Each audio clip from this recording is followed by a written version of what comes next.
भाई और बहनों, एलीशा परमेश्वर का अभिषिक्त दास था। परमेश्वर ने उसे एलिया से 2 गुना अधिक अभिषेक दिया था और वो इज़राइल में भविष्यवक्ता के रूप में परमेश्वर के कार्य को कर रहा था। परमेश्वर ने एलीशा के द्वारा बहुत से आश्चर्य कर्म करवाए थे, जिनमें से आज हम एक घटना के ऊपर अध्ययन करने जा रहे हैं।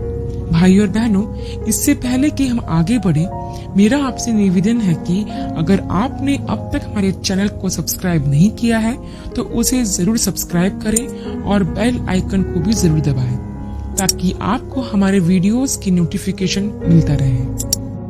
तो चलिए वीडियो स्टार्ट करते हैं। ये उस समय की बात है जब आराम का राजा इज़राइल से युद्ध कर रहा था।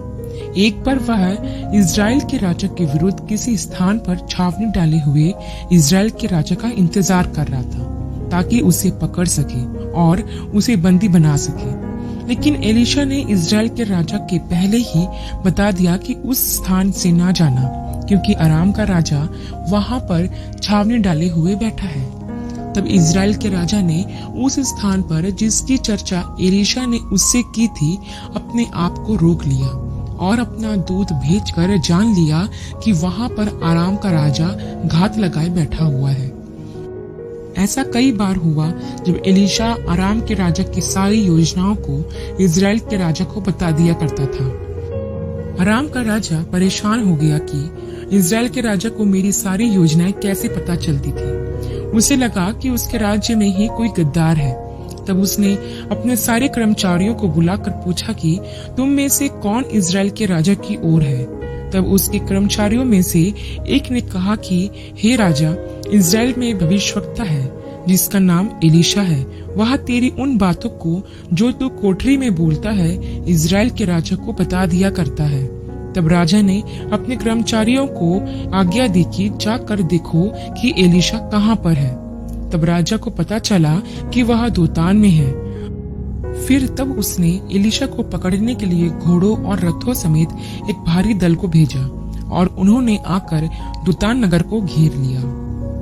सुबह सुबह एलीशा का एक सेवक उठा और निकलकर क्या दिखता है कि घोड़ों और रथों समेत एक दल नगर को घेरे हुए हैं। तब वह सेवक एलीशा के पास आकर कहने लगा, हाय मेरे स्वामी, हम क्या करें? उस समय एलीशा के सेवक को लगा कि वह चारों तरफ से शत्रुओं से घिर गए हैं और अब वो पकड़वा लिए जाएंगे। लेकिन एलीशा ने उससे कहा, मत डर, क्योंकि जो हमारी ओर है वह उनसे अधिक है जो उनकी ओर है। यहाँ पर हम एक बात सीखते हैं प्रियो, कि हमारे शत्रु चाहे बालू के किनकों के समान ही क्यों ना हो, हमारा परमेश्वर उन सारे शत्रुओं से अधिक सामर्थी और बलवान है। हमें अपने विरोधियों को देखकर डरने की आवश्यकता नहीं, क्योंकि जो हमारी ओर है वह उनसे अधिक है। तब एलीशा ने प्रार्थना की कि हे यहोवा, इसकी आंखें खोल दे। तब यहोवा ने सेवक की आंखें खोल दी और वह क्या देखता है कि एलीशा के चारों ओर का पहाड़ अग्निमय रथों और घोड़ों से भरा हुआ है।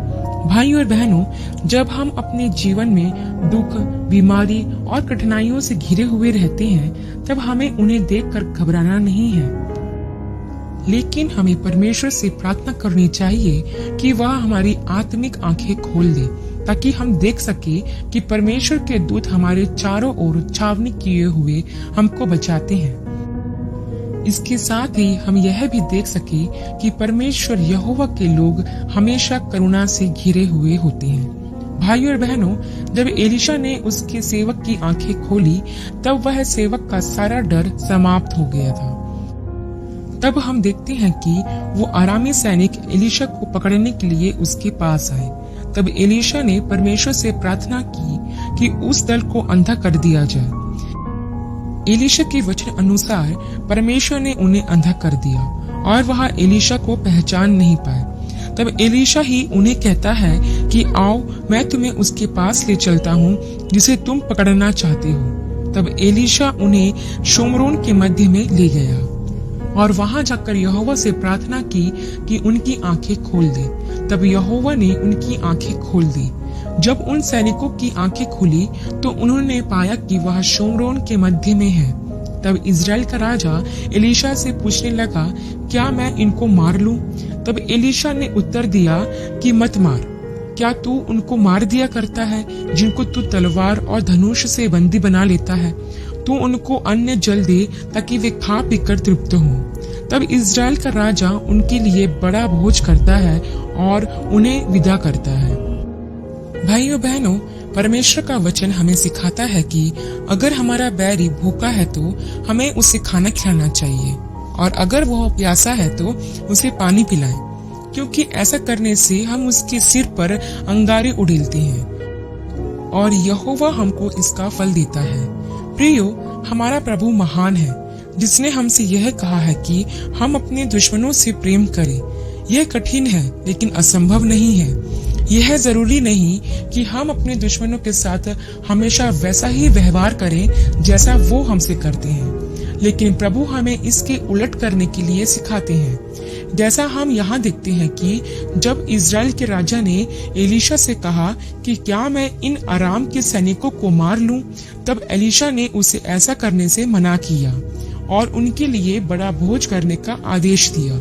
हमें भी ऐसा ही करना है ताकि हम परमेश्वर की संतान होने के गुण प्रकट कर सकें। आशा करती हूँ कि ये कहानी आपको पसंद आई होगी। ऐसे ही और बाइबल की कहानियों के लिए हमारे चैनल को सब्सक्राइब और वीडियोस को लाइक और शेयर करना ना भूलिएगा।